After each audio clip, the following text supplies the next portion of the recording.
We have a new Maamar on Shabbos Maamar Shoftim, also connected with Elul of Tafshin Chav Zayin 1967. Shoftim v'shoftim titn l'cha b'chol sharecha. We learned at the beginning of this week's parsha that judges and officers you should place for you in all of your gates, etc. So first of all, the Rebbe introduces the connection that this parsha has to do with the time of the year, and at the end of the Maamar, he's going to explain the association. Parsha Shoftim Chol Piroi B'Chodesh El. Parsha Shoftim in general always falls in sometime in the month of El. The Parshas Rei, because last week's Parsha Rei, Hinilafamim B'Shabbos Mevarchim El. Sometimes it's Shabbos Mevarchim El, like last Shabbos Parsha Rei was Shabbos Mevarchim. Ulafamim B'Rosh Chodesh El. Shabbos Parsha Rei is sometimes Rosh Chodesh El. Nimtza comes out. If Rei is either going to be Shabbos Mevarchim El or it's going to be on Shabbos Rosh Chodesh El, comes out. Parsha Shoftim Hitamid B'Tzachim El. Shoftim always comes out in the days of El. We must say that there's some association between the two. How come? Why is that? That the Shoftim is always in the month of El, must be there's some type of connection between them. Like it's known with the Shalah Kodesh writes, the Chol Parsha Yesh Lo Shaychis Mashavua Sheboi Cholo. Every Parsha has a connection with the week that it falls on. Especially according to the saying of the Alter Rebbe, that one has to live with the times. And when the Chassidim didn't understand what it meant, which usually that phrase meant you got to get modern, you got to catch up with the times, don't live in the past. So Chassidim didn't understand what the Alter Rebbe meant, that you have to live with the times. So they asked the Mittler Rebbe, the Alter Rebbe's son, and he explained that living with the times means to live with the Parsha of the week. So if we have to live with the Parsha of the week, and the Parsha of the week is Parsha Shoftim, so it's understood that the month of Elul has to have to do with Parsha Shoftim. That the Parsha Shoftim has a unique connection and association with the month of El. So first of all, the Rebbe analyzes the mitzvah of Shoftim v'Shoftim. The mitzvah that you shall appoint and place judges and officers. It's a mitzvah that the congregation is obligated in. There are certain mitzvahs that are private mitzvahs, individual mitzvahs. A person themselves has to do a certain mitzvah. They have to read Kriya Shema, they have to put a mezuzah on their door. This is something that a person themselves has their own private mitzvah.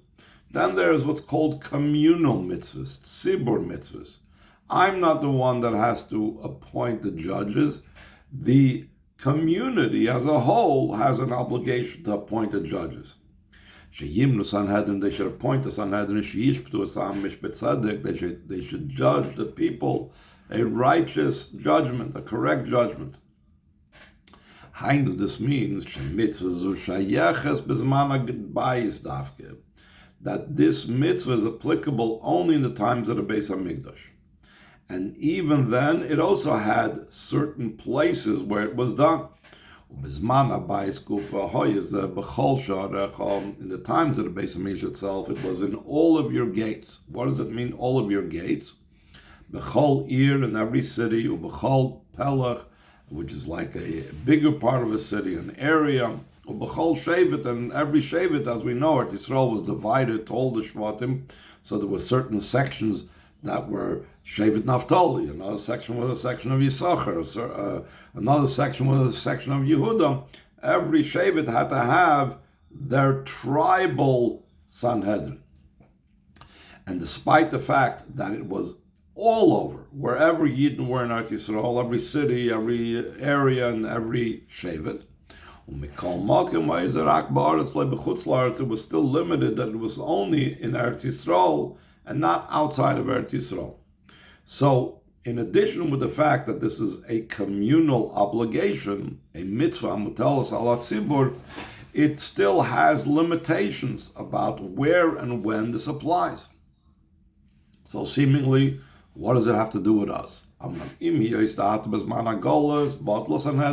nowadays, during the time of exile, the Sanhedrin stopped. There's still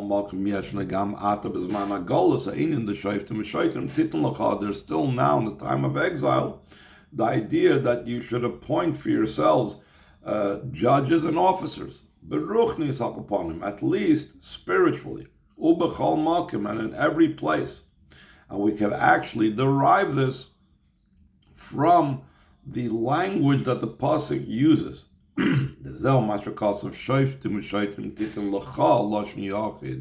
That's why it says judges and officers you should appoint for you. It uses the singular form of you. It doesn't use the plural, which would mean that it's only a communal obligation. This means that it's applicable to every single person. Even outside of Eretz Yisrael, even during the time of Golus, it also applies. So before we get into how this applies to everyone, he's going to also speak about a very interesting medrash that that explains like the command of Hashem for Yidden to do this. It's brought down the medrash on the above mentioned pasuk. At the beginning of our parsha about Shoftim and Shoitrim, Mashal Melech, this is a metaphor for a king. Shahayaloi Bonim Harbe. He had many children. But he loved the youngest child more than all the other children. He had many different possessions. And he had an orchard or a garden that he loved more than all of his other possessions.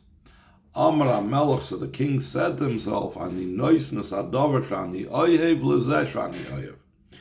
going to give the item that I love to the one that I love. So therefore this orchard, this garden that I love very much, I'm going to give to my youngest child who I love more than all my other children. So Hashem said, Ani oyeves Yisrael, I love the Jewish people. Shenamar, as it says, Kinar Yisrael v'aveu, that Yisrael is a youth and I love him. And another thing that it says that Hashem loves, Hashem oyev mishpat, it says Hashem loves justice. Ani noisen as ha-mishpat li Yisrael, I am giving justice to the Jewish people. And then the Medrash concludes, Ubeschus zeh, and by this merit that the Yidden will keep justice and follow justice, Animasher Shchinasi Aleihem, I will make my Shechina dwell upon the Yidden, V'goyalam, and I will redeem them. So now the Rebbe asks, this final part of the Medrash seems to be an additional thing that's not included in the original mashal, in the original metaphor. In the mashal he said, Hashem loves the Yidden, Hashem loves just like a youngest son, and Hashem loves an orchard, the same thing, he loves justice. So therefore he gives justice, the orchard to his youngest son, he gives justice to the Yidden. But this latter part is that because he gave justice to the Yidden, that's why my Shechina will dwell amongst them, and that's why in that merit they're going to become redeemed. What's the association between the Yidden having justice with the idea that the Shechina will dwell amongst them and they will become redeemed? The L'chura Mawa Kisha Vashak is the Beis and Yom Shel Mishpat Vashras Shechina Vagul Zalza. Seemingly, what's the connection, association of these two matters of justice and the Shechina resting and the Geula coming about? What's the connection with justice? So he says 3 lines from the bottom. Now he's going to go and apply this on the individual level, like he spoke about before, that Shoftim v'Shoitrim, though it's a communal mitzvah that's only applied to Eretz Yisrael in the times when there was a Beis HaMikdash, but there's also a spiritual manifestation of this that applies to every Yidden every time. So he says 3 lines in the bottom. This will be understood by prefacing where it says in the commentary of the Shach on the Torah, it's brought down in the Tzemach Tzedek's Maamarim on this Seder, on the pasuk that says you shall place judges and officers in all your gates. In your gates, there are 2 meanings. Ha'alef, one meaning of gates is Shezeu Haramache Varim. It's referring to a person's 248 limbs and organs, and he needs to exercise judgment, and he needs to enforce the rules like an officer that enforces the law in all of his 248 limbs and organs to make sure that they are doing what's appropriate. V'abeis, a second interpretation, which is closely related, as we'll soon see, to the first, the koi alazayin sha'arim shaba'adam, it's referring to the 7 gates that every human being has. The Isa, like it's brought down. The Sefer Yitzira, it's brought down the Haim. What are the 7 gates that every person has? Beis Einayim, every person has 2 eyes. Beis Oznayim, 2 ears. Shnei Nechiri Ha'af, 2 nostrils. V'apeh, and he has the mouth. Altogether, that makes it 7. Umezayin sha'arim elu nimshach achar kach l'chol ha'ramach ivarim u'kepirish ha'alev. From these 7 gates, the eyes, ears, nose, and mouth, it comes about to all the 248 limbs and organs. And like the first explanation, that the gates are referring to the limbs and organs, that we need to place officers and judges to determine what I should do and how I should act with my 248. Now, in a simple sense, based on what I see and what my senses and the information that I get from my head, that influences my choices or my challenges that I will face with my limbs. Like the Chazal say, that it says in Kriya Shema, you shall not turn after your eyes and your heart, that the eye sees and the heart desires, and then he wants to do the wrong thing. So we need to, either we could put the judges and the officers on all of our limbs and organs and stop them and make judgment calls about them, what they're supposed to do and not supposed to do. Or we can even start it higher up in the head, which is the source of everything, and where I'm getting all my information processed initially. We need to put judges and officers to make sure that what enters and what we sense and so on are going to be in the appropriate manner. So then the Rebbe goes on and says, V'dalid dvarim elu. He said there's 7 gates, but the 7 gates in general could be divided into 4. Einayim, there's 2 eyes, but they're one category. There's the eyes, that's 1. Oznayim, ears, that's the 2nd. Af, that's the 3rd, and peh, and the mouth, im keneged dal doisis shem havaya. These correspond to the 4 letters of Yud Kei Vav Kei.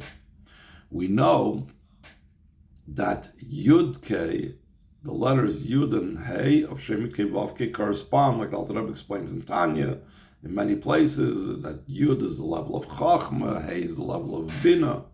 So that is also the idea of the Einayim v'Oznayim em Chachma Bina. Eyes and ears are Chachma Bina. Seeing is associated in Chassidus with the level of Chachma, and hearing, which also means understanding, which is the purview of the ears, that's in the level of Bina. So that's the first 2 letters of Shem Yud Kei Vav Kei. Chachma Bina, Yud Kei, that's the eyes and the ears. Ha'af keneged zeir ampin or keneged tiferes klolos hazor.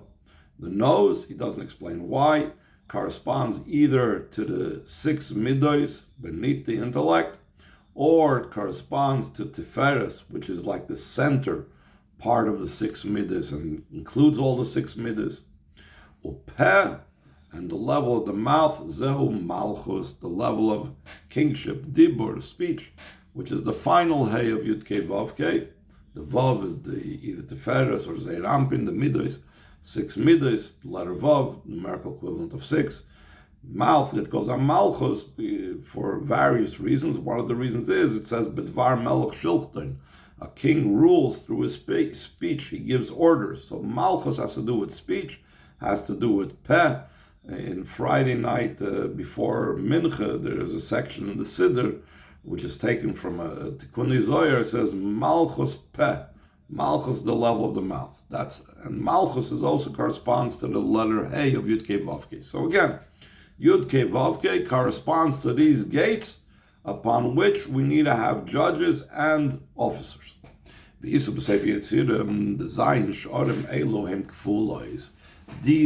7 gates are doubled. The Sefer Yetzirah compares it to 7 letters of the Aleph Beis that have a soft and a hard sound.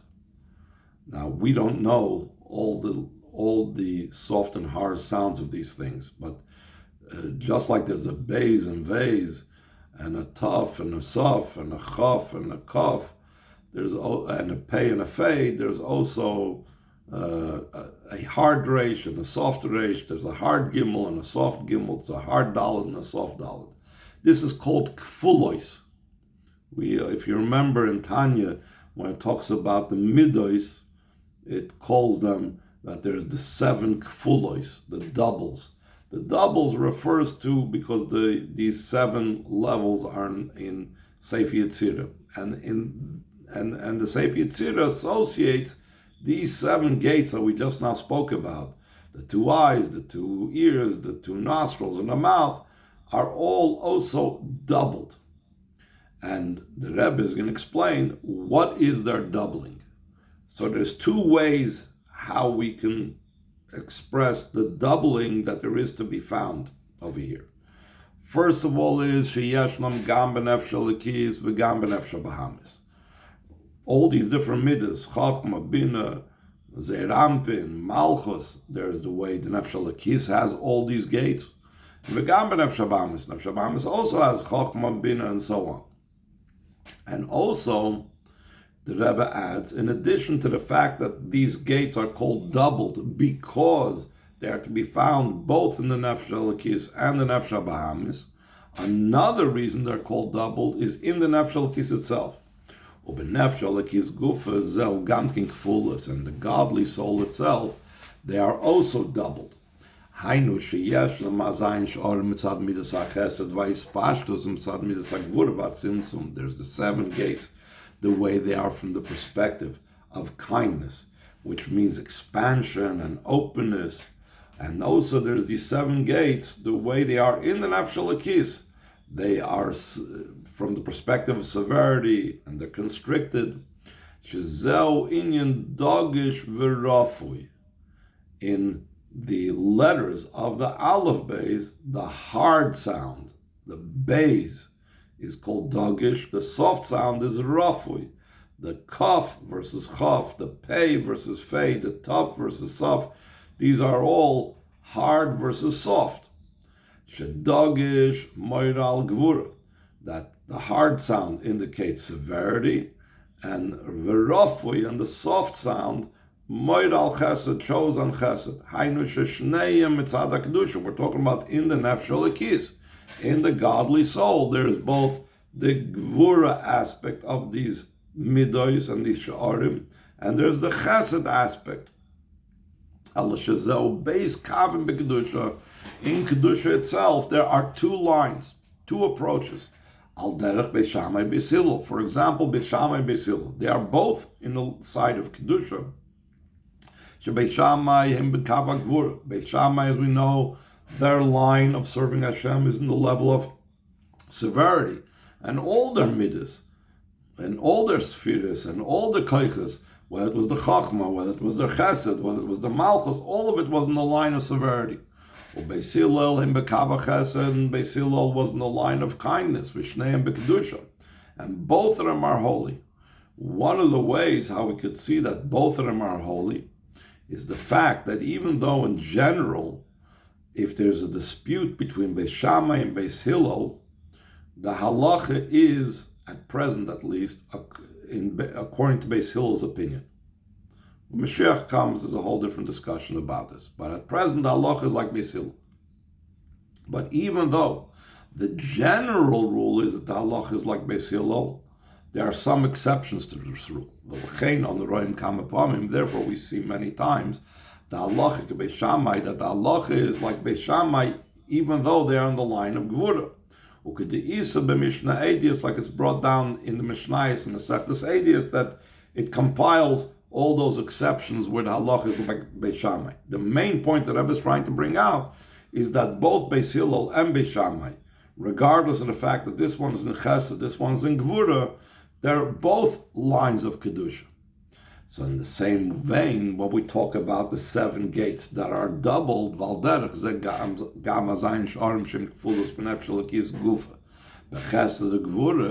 the same thing, you have the 7 gates that are doubled in the godly soul itself. This, that the 7 gates were doubled in the godly soul itself. We're continuing the second paragraph on this. The first paragraph on the second page. So we were talking about second line from the end of that paragraph. So to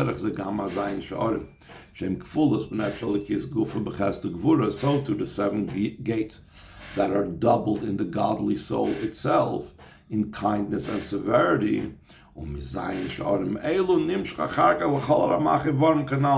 7 gates it comes down to all the other 248 limbs, as we mentioned earlier, that the 2 interpretations that the Shachal HaTorah says for the gates that we need to put judges and officers on could either mean the 248 limbs and organs, or it could mean the gates of our senses, our eyes, and so on.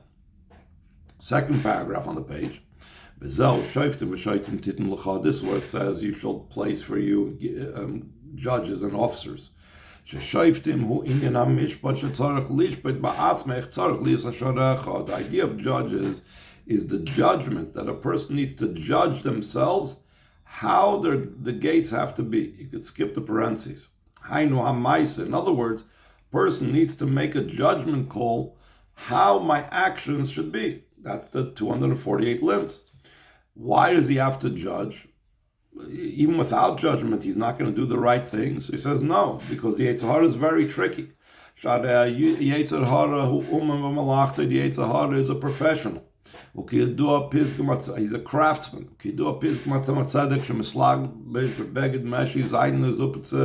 Like it's known the saying that the Yetzer Hara dresses himself up with a silk kaftan.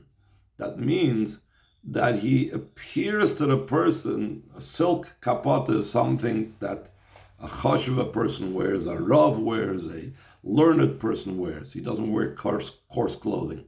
So the Yetzer Hara appears to a person in the clothing of a tzaddik, of a rabbi, and he tries to convince him,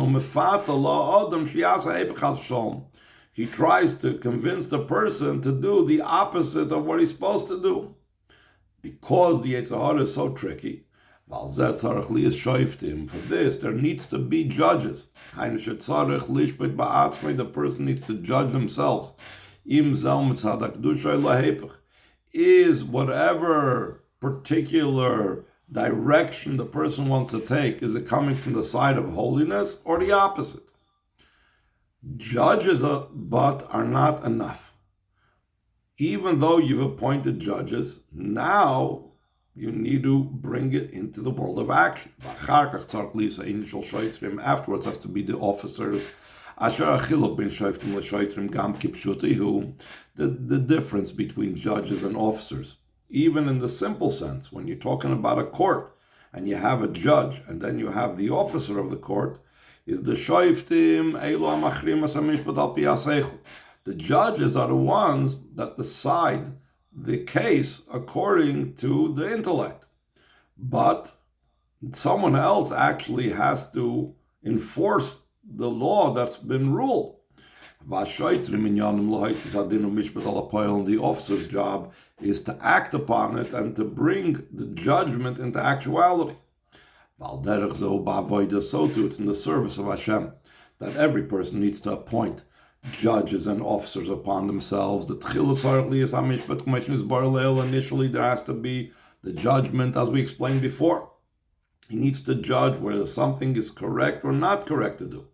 Afterwards, there has to be the officers. What are the officers? That's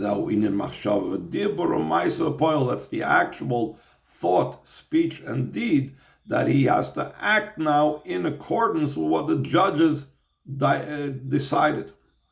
Nimtza comes out, the Shoftim so comes out from this that judges is the intellect in the person. Officers are the emotions, the way it comes down in actuality to actually enforce and do the right thing. Well, the fees that according to this, we have to say the Shoftim that you will give in place for yourself judges and officers. This is what's called in Chassidus drawing down the intellect into the world of emotions to make sure that the emotions follow the intellect's directives. That's the avoid of Sphira. The counting of the Sphira is directing the particular midah, chesed shebechesed, the gvura shebechesed, netzach shebehoid, that they should follow the directives of the intellect. And by doing so, this prepares us to Matan Torah. Shavoida zu yagdam v'achon Matan Torah, the avoida of drawing down the intellect and the emotions, as expressed in Sphira Sa'imer, is the introduction and the preparation for the giving of the Torah. Asher Sphira Sa'imer, the counting of the Omer is drawing down the intellect into the emotions. That's why we count 7 weeks corresponding to the 7 emotions, as we know. But the entire first week, we are dealing with pieces of Midas HaChesed. Second week is Midas HaGvura. The final week is the final one of the 7 Midas, Midas HaMalchus. That's what it means in all your gates.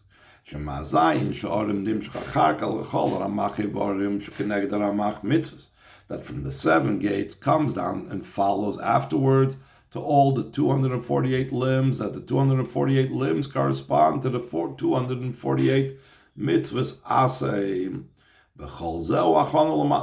All this is a preparation for the giving of the Torah. And not only is the Sphira Ha'omer, the drawing down the intellect into the emotions being 7, similar to the 7 gates, similar to the 4 levels in Yud Kei Vav Kei that comes down from the Chachma and the Bina into the Zah and Malchus, like we spoke about, till it comes down into action. So too, we have these 2 stages in Matan Torah itself. So too, also in the giving of the Torah, it had to be, first there had to be the acceptance and prefacing, we will do, and then we will hear. We have to start off with the avoid of accepting the yoke of heaven.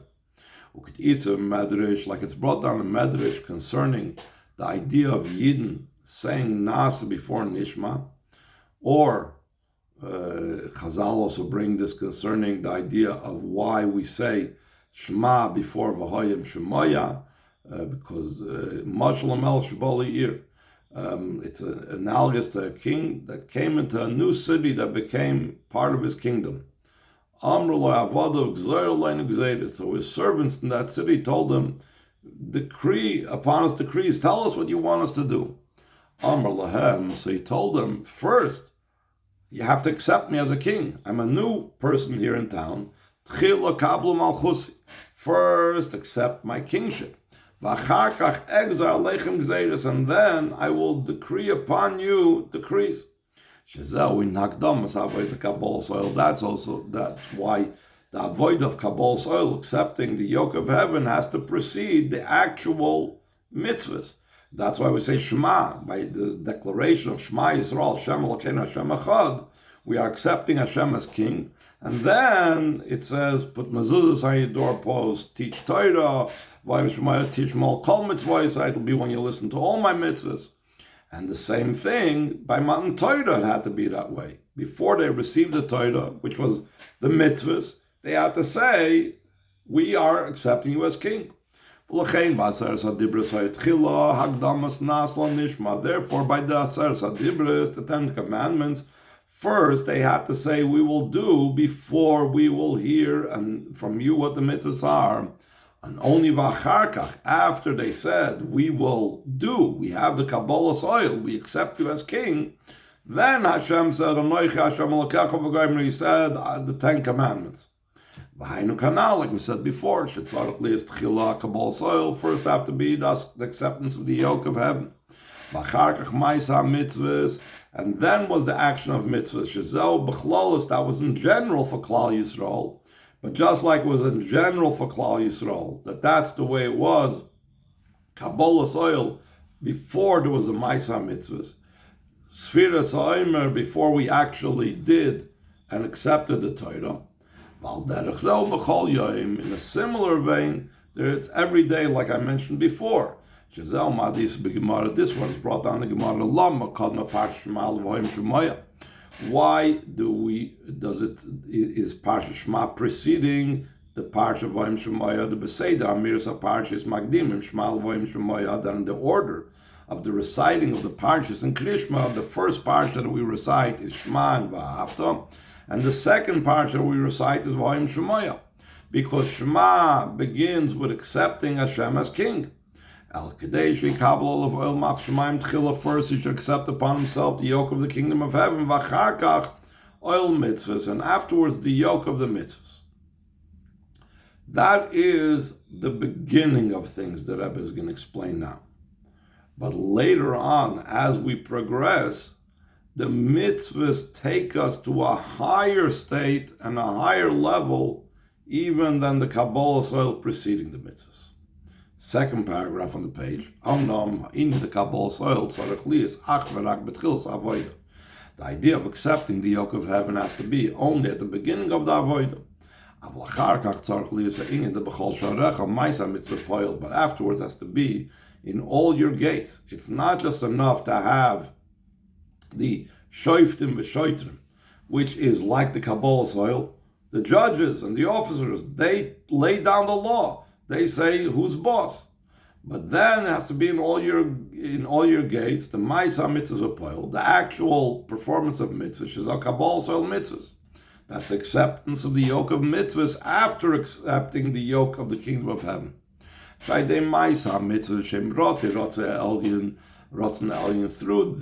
actions of the mitzvahs, that these are the specifics of Hashem's will. It's not just I accept Hashem and I love God, but they're detail-oriented, specifically what Hashem wanted. In the Davkai, there's a Magiyim, skip the parentheses, L'mayla memakiv, afil l'mayla pnimis amakiv, etzem amakiv alatmos mamish. Only and specifically through the details, the minutiae of the mitzvahs, through that we reach higher than the transcendent level, higher than the innermost level of the transcendent level, higher than the essence of the transcendent level. Through the details and the minutiae of the mitzvahs, we reach Hashem's very essence. How come? Why is it the details of the mitzvahs that matter, and with that I could reach higher even than proclaiming Shema Yisrael and accepting and knowing of Hashem and so on? Because Hashem desired to have a home down here below. So where is his desire fulfilled? In the details, in the minutiae of the mitzvahs. Not in the Kabbalah's oil, not in just saying Shema Yisrael. That's not where Hashem's desire, which emanates out of his essence, becomes fulfilled. His essence is fulfilled and found in the details of the mitzvahs.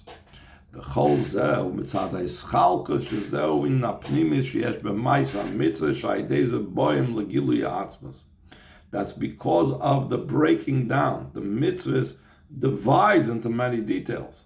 And that something that is divisible shows that it's pnimi, something that's internalized. It has to come into every level according to that level. Like Chassidus speaks about it, the chayis of the neshama is different, and the energy of the soul is different in the hand and in the foot and in the eye and the ear. The same thing, the inner aspect is revealed and comes down in the division of the details and the actions of the mitzvahs. Through this, we come to the revelation of Hashem's very essence. In a similar vein, where we see that the details are what bring down Hashem's essence. In a similar vein, this is also above in the spiritual realms. The Iskalus Ha'atzmus U'Be'eses Spheres, the revelation of Hashem's essence is the 10 spheres. That's the idea of the division, the breaking into details and parts. So now the Rebbe is going to speak about the great advantage of justice, because justice and making a judgment is about the details. In deciding a court case, in ruling in a court case, all of this, the details are crucial and vital to any type of court case. This is the advantage of the idea of justice, that because of this it says Hashem loves justice. It's because justice is the idea of intellect, and intellect is made up of details and minutiae that comes divided in different sections and parts. That the judge needs to clarify and to judge and to hear all the details. He has to also listen to falsehoods. For what reason seemingly do we need to have these false complaints? But from this we see only through the judge investing and inserting himself into the details of the law and the judgment, until even analyzing untruths. Through this he merits to judge a true and thoroughly true judgment. That Hashem is with him in coming to the correct conclusion, and the ruling follows his true analysis that he came up with. But when does this take place? Only if one devotes themselves and becomes preoccupied with the details. This is only when the judge knows all the details. This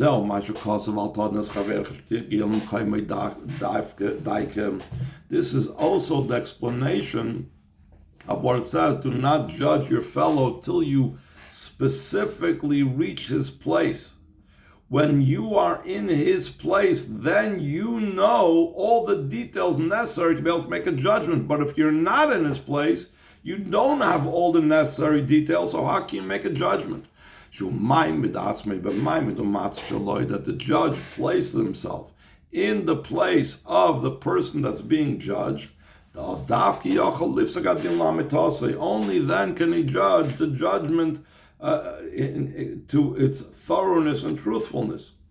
The whole idea of, as we often find about the problem with rushing to judgment, is because since a person may not know all the details, and if they knew all the details and everything that went on behind the scenes, they wouldn't rush to judgment. They wouldn't have this issue that comes with rushing to judgment. Therefore, we see here again the importance of the details in making a correct judgment. Nimtza the mishpat hu inshal pratim comes out that judgment is an idea of details. That's what judgment is about. That's what justice is about. And that's only time when justice can be served is if there are details. Therefore Hashem loves judgment, like we said before, justice. Because Hashem comes down specifically in the details. The details of the mitzvahs, the details of the spheres, That's where Hashem is to be found, in the minutia, in the little details. And another thing we said, Ubechinas HaMishpat Hili Yisrael Davke, 2 lines in the bottom. Justice is specifically to the Yid. Why? So the Medrash said, because Shazel Mitzad Inyan Shal Nar Yisrael V'Oyaveyu. That's because Yidden are a youth, and therefore Hashem loves them. Shenar Moira Al Katnus. Being young, in other words, being small, or being a nar indicates I'm being a minor, like a child. Meaning that their devotion to Hashem is in a childlike fashion. Shezeu emunah pshuta, that's the pure, unadulterated faith. Sheyesh b'chol echad ve'echad miYisrael b'lo yavoda v'yigia, that every Yid has without any toil, without any work. This is something that's innate in a Yid, to have a belief and faith in Hashem. We're saying this is something that it's inherited from our forefathers. Like it's explained in Tanya, what's an inheritance? An inheritance, the person that inherited did not toil, did not put in any effort in whatsoever. And even a child, a minor, could also inherit, because it's not because of anything they did. And the way how he inherits is, it doesn't get like, well, since he's a minor, he gets a smaller piece, and if he's bigger, he gets a bigger piece. No. If he's the only child, so he will inherit the entire thing, regardless of how big or small he is. Though the way he receives it is in a way of immaturity. So, for example, if he's a child and he has, let's say, just to give a silly example, he has small hands, he can only hold a little bit of it. Or he has a small mind, he can only appreciate some of the inheritance. He can't appreciate perhaps greater wealth than an adult can appreciate. But regardless of what he can take in, the way he takes it into himself, still in all, he inherits the entire essence. So now he applies this in the idea that the Yidden are called a nar, that their way of service is called like a minor. They have this faith and belief in Hashem. Because of the Yidden's minor, pure faith, that's why justice is given specifically to the Yidden. That's as a result of the power of the pure, unadulterated faith. Like the well-known saying, skip the parentheses, the simplicity, the purity, the unadulterated, pure attitude of a simple person, meaning simple without any type of pilpulim and all types of, he knows that there's Hashem and that's it. So that takes and grabs hold of, if you will, the purity and non-complex essential nature of Hashem. But that's also the connection with justice, like we said before, that in the details, Hashem's essence is to be found. So in the pure faith, Hashem, he connects with Hashem's essence, and justice, the details of justice, the details of mitzvahs, the details of Hashem's will is where we connect with Hashem Himself. Like was explained, this is also the connection with justice. Like it was explained previously, the that the advantage and the quality of justice is that there is division. And those details, it's through that we grab hold of Hashem's very essence. Through the actions of mitzvahs and fulfillment of all the details in the mitzvahs. Through that we draw down Hashem's very essence. This means though the will is beyond the details, through what do we draw down Hashem's will, even though will itself is beyond details. Still in all, the details connect to that will because Hashem broke his will down into the details. It's Davka Idea Pratim specifically through the details.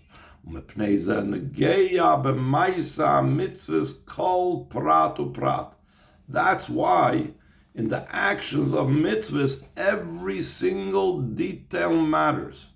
You get one little detail wrong.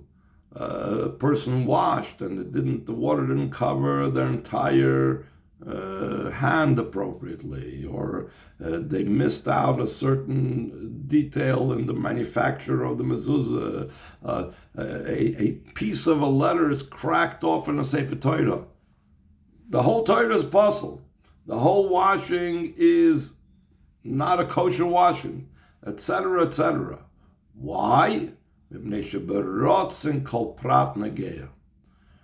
there is a person's will, in will that transcends intellect, here we're talking about, every detail matters.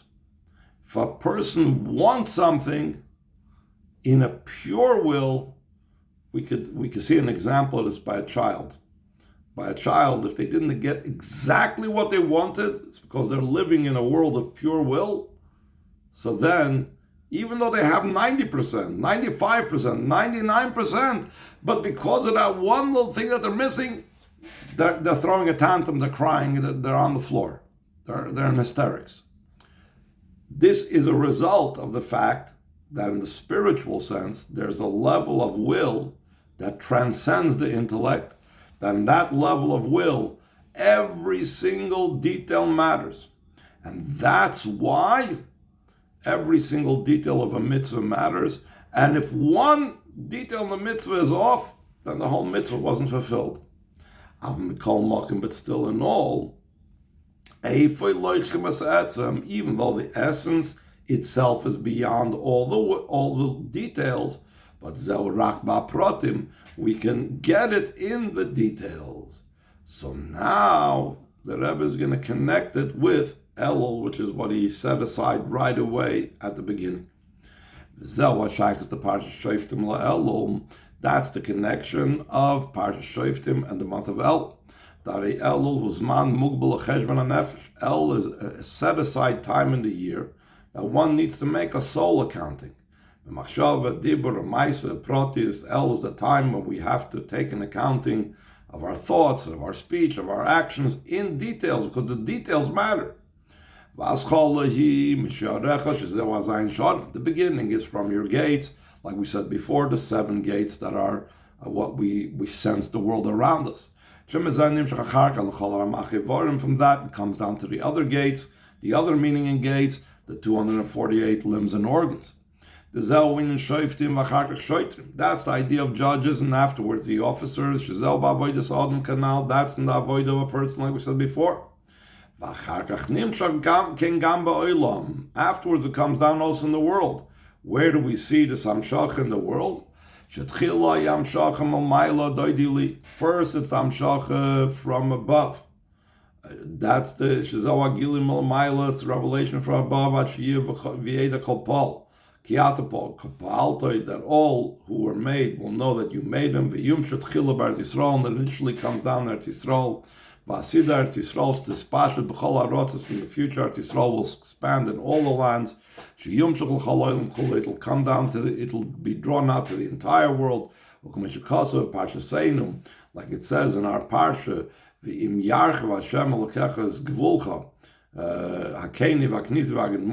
give you the lands of the 3 nations called Keni, Knizi, V'Kadmoini. And we see over here the explanation also for the question that he says, what does it have to do with the Shekhinah coming down? Because Hashem's essence is only to be found in the details. And this is what brings about the Geula as well.